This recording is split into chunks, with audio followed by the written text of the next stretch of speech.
Hello there, YouTubers. Time for another record collection update video. Yeah, I know. Yeah, this is recorded on June the 6th. 6th. There are too many consonant sounds in that word. The 6th. And it's the Swedish National Day. And it's raining quite heavily. So, the celebrating isn't that wild, and it shouldn't be really. Right, but enough of that. Let's look at some records. First, we're going to look at a legend who recently left us. African music legend from Guinea, Mora Conte. And this is a maxi single, 12-inch single of Tama from 1988 on Barclay. Very nice.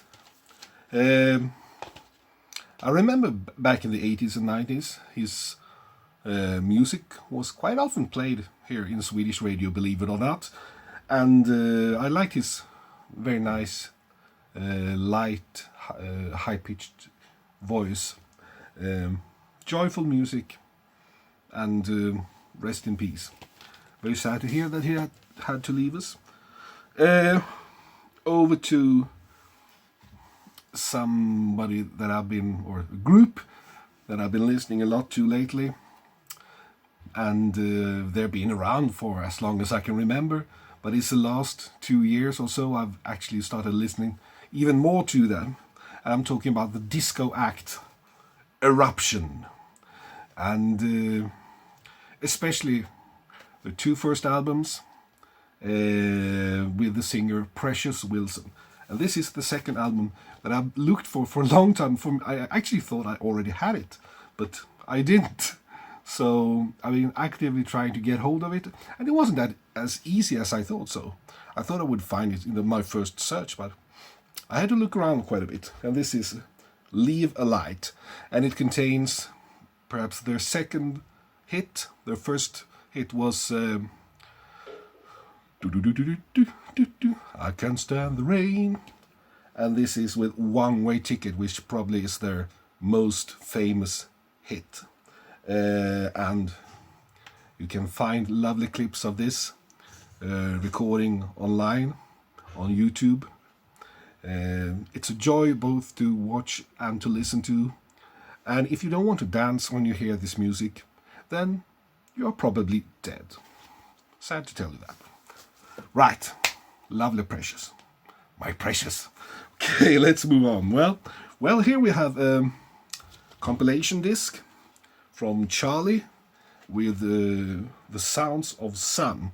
Charlie Records, the UK record label, they were quite active reissuing material from Sun Records in Memphis from the 50s, and this is a bit of a sampler with what would be released on their label.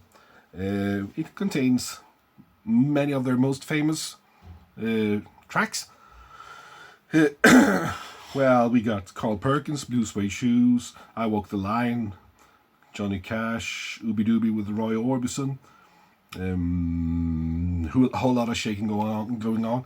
These obvious tracks, but also some other, probably if you're a Sound Records connoisseur, you're well aware of them, but maybe not everybody remember these. But the Boogie Disease by Dr. Ross, Red Hot by Bill the Kid Emerson, that's one of my favorites. Flying Saucer Rock and Roll with Billy Riley and his Little Green Men, and Lonely Weekends, Charlie Rich. That's one of the great ones also. Yeah. So this is a bit of a sampler, and it's a very, very nice sleeve as well. And of course, the Yellow Sun label. But this was issued in the late 80s by Charlie Records. And I thought I probably have most of the material from this compilation already. Not on original Sun Records though. No. Oh yeah, the most famous Sun Records artist Elvis Presley isn't on this. not that surprising. And that would probably become a bit too expensive for Charlie to use Elvis Presley's recordings on this album. So no, he's not here. But the rest of them are, or many of them anyway. Over to an album that was issued last autumn, and I didn't get it then. I got it a couple of months ago, but I haven't had the time or peace to listen to it really carefully until now. But it's Leonard Cohen's posthumous album, Thanks for the Dance. First of all, it's one of a very stylish cover with black and gold printing. This matte black finish, it's lovely. And the music is lovely too. Leonard Cohen didn't have much of a voice left, so it was mostly him reading out his lyrics. They are put together mostly by his son, Adam Cohen, with nice music backgrounds, and the songs on this album are very nice. It turns into a very good farewell. The only thing, though, is that it's a bit short. I think all in all 29 minutes. But, of course, that's the classical length of many of the old pop albums from the 60s, so why not? Yeah. Oh yeah. Over to a record. I've got the album. May have this 45 7-incher, not sure. But when I find a maxi single version of a song that I like, I try to get hold of it. And this is one of my favorite songs from the 80s. It's Dexys Midnight Runners and the Emerald Express with Kevin Rowland, of course. Come On Eileen, and a song that I'm very, very fond of. So many things happening in it, and it's such a joyful song. If One Way Ticket with Eruption can't make you dance, you're probably dead. If you don't want to dance to Dexys Midnight Runners, Come On Eileen, then you're not just dead, but probably buried. Yeah. There's a British comedian that I've been a great fan of since I first saw him on TV back in the early 90s. The Detectives, I think, was the name of it. And I'm talking about Jasper Carrott. I'm not really sure how famous he is here, but I've always been a great fan of British comedy, so I've known about him for a long time. And I also known that he made some records back in the 70s and 80s, but I haven't got hold of any, even though I really wanted them, because I have a feeling that I would like them.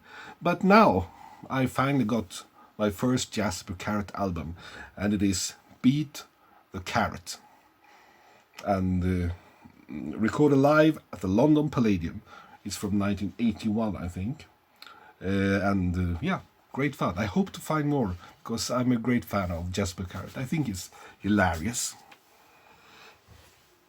Okay. The last record collection update video I did, I showed you an album with Jan Egham, the Norwegian singer-songwriter, his latest album. Since then, I managed to find another. I talked about how difficult it is to get hold of his albums, but now I found another one, and it's an album from, I think it's from 2007 or 8, or something like that. Hjerteknuser. A hjerteknuser, that's Norwegian for heartbreaks. And that's the whole theme of this album, and it's wonderful. I think this is better than the one I showed in the last video. Not because of the songs are better, I've never heard any bad songs from Jan Egham, but it's better recorded. I seem to recall that I said that I thought that his last album was a bit distorted, as too hot recorded, but this has a very nice and mellow and acoustic sound that I'm very fond of. Jan Egham, Hjerteknuser. Right, let's move on to another star that has left us, and I'm talking about Betty Wright. And I've found and listened to 2 of her albums. I was very surprised because I was so sure I had this one, which is probably one of her most famous albums, Traveling in the Circle, from 1979.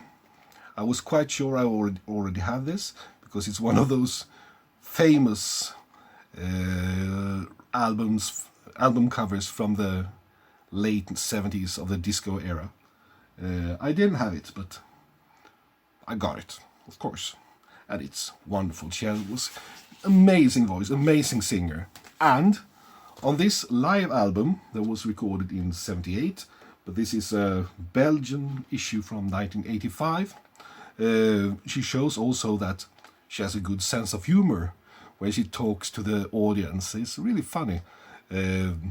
Sound quality, of course, not as good as the studio album, but then you can feel more of her personality from this live recording, especially when she's going to talk about or introduce the song Tonight is the Night. When she talks about this song is going to be about the first time you did it, and then she lets the people think back. She asks the audience to think back to when you did it the first time, and then she added after a while, we have to wait for a while because some of you, it was such a long time ago, so yeah, it takes time to remember it.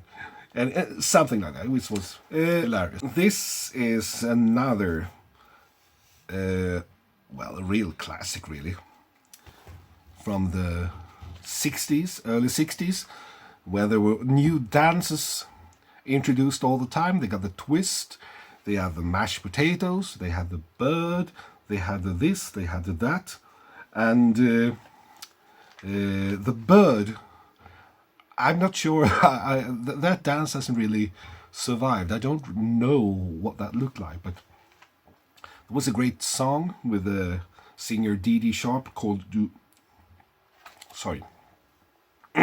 called Do the Bird, and I found the album. This is a mono version on Cameo Records, and it's from 1963.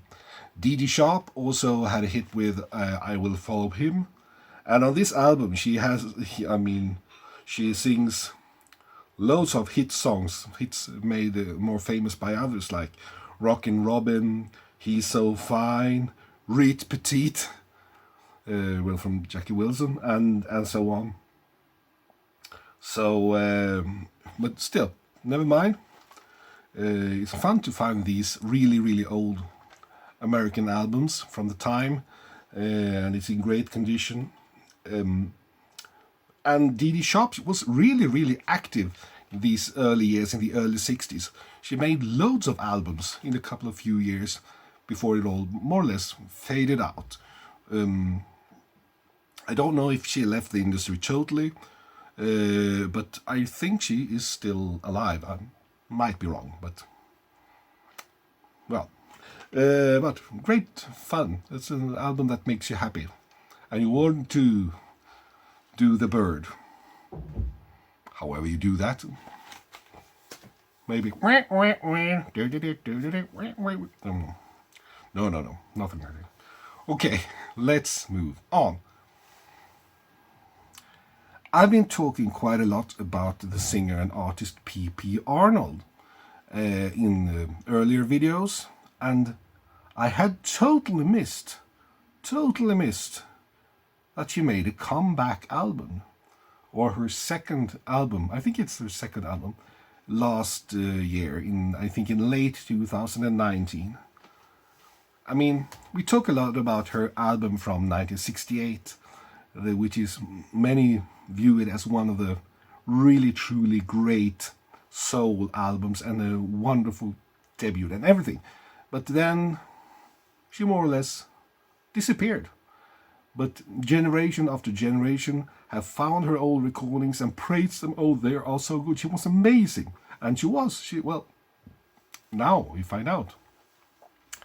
She still is. The New Adventures of P.P. Arnold. And it's great. It's a double album with 15 songs. And she still has that great voice. And also, the arrangements here, they are really trying to catch the feeling of the old recordings from the 60s. Very soully, very... Oh, you get really involved in the music. And she seems to be in great shape for this. I mean, she made her album back in 68. 68 to 2019. That's 51 years. 51 years. That is amazing. And it is great. I really recommend this album. Try to get hold of it. And also try to get hold of her old recordings. There aren't that many of them, but they have, I think most of it has been reissued since then. So, and if you don't have to get it on physical media,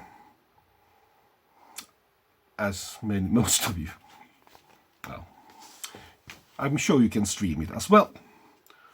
Oh, I got many records to show, so let's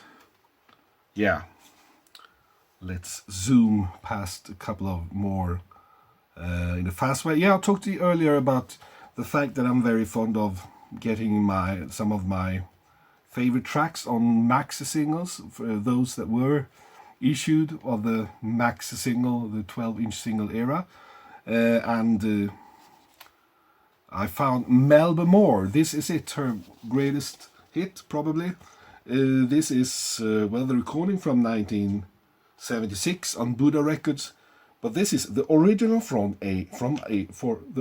for 89. So this was reissued as a maxi single in 1989, and it's great. Melba Moore, always great. Uploaded it to Instagram. And she keeps a close eye on her Instagram, who tags her there. So often she sends a little "with love from the real Melba Moore" greeting as a comment, and she made a similar comment this time. So Melba Moore, you rock. Over to another maxi single. And it's Cruel, Crazy, Beautiful World, Johnny Clegg and Savuka. This was the song that made me first take notice of Johnny Clegg, because it was played a lot in Swedish TV show called Tropico Pop, where they showed a bit of a pop music from other parts of the country that were usually presented here, not from US, not from America, but not from US, not from England, and so on. So I heard this song and fell in love with it, because I was already very curious to listen to more African music, since I had fallen in love with Paul Simon's Graceland a couple of years earlier. This contains a mix called The Beautiful Mix.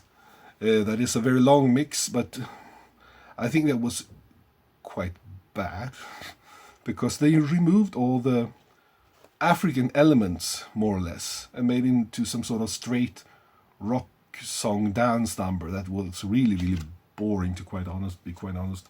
But also they had the radio version on the B-side together with an instrumental version. So, and it has a lovely, lovely cover. You have to agree with that. Yeah. One of my favorites that left us last year, Johnny Clegg.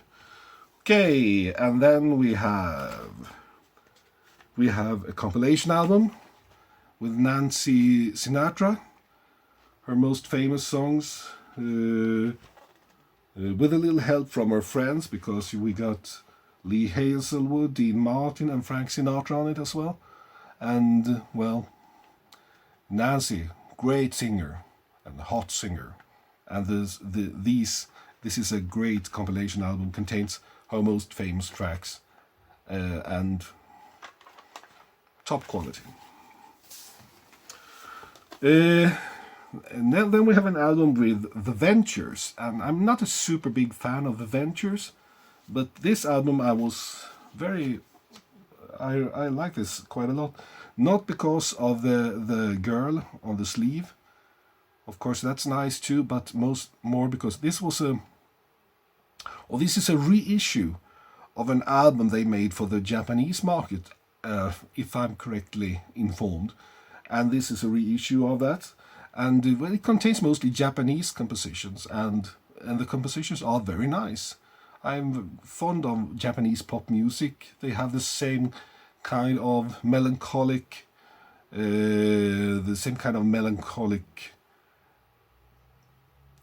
vibe that lots of Swedish music has. So I can understand why Japanese people like Swedish music. And I think we should really listen more to Japanese music. To be quite honest, the younger generation of today, they are getting more and more into Asian music. And I think that's really, really great. So, I'm not a Ventures collector. Sometimes I may be accused of being a cheesecake cover collector, and maybe in some sense I am. But in this case, it is actually the music that is the really great thing of this album. Okay, and finally, I'm going to show you current Odeon Magazine. And what is this? It is an audio magazine. It's a magazine on vinyl, because we have articles and interviews with, we've got Mick Jagger. We have an interview with Ed Sanders about Charlie Manson. We have Ted Kennedy. We have material from Elvis Presley's press conference. This was for August-September 1972. It was volume 1, number 1, the first issue. We have an article about Angela Davis and the current test, the Sensuous You. And have some images. We have a nice photo of Elvis Presley. And also, if you bear with me for a while, we have this inlay. Lots of more reading and information and pictures. And very interesting. I had never heard about this when I found it, and I thought, I wonder how much of a success this was. And then I started thinking, well, I have never seen it. I've never even heard about it. I checked on Discogs to see how many issues were made, and seems like this was the only one, so it can't have been that much of a success, even though they talk in the leaflet about upcoming numbers and interview with John Lennon and so on. What a pity, what a pity. I think it was a great idea, and it was definitely interesting to listen to. But this idea of multimedia was perhaps a bit too young, I'm not sure. But alright, enough said about that. Well, that was everything that I had to show this time. You've done a great job if you managed to sit through this long video listening to me babbling. Well done. Thank you for watching. Play lots of music, listen to lots of music, sing a lot, play a lot, love each other, love thy neighbor, and yeah, Black Lives Matter.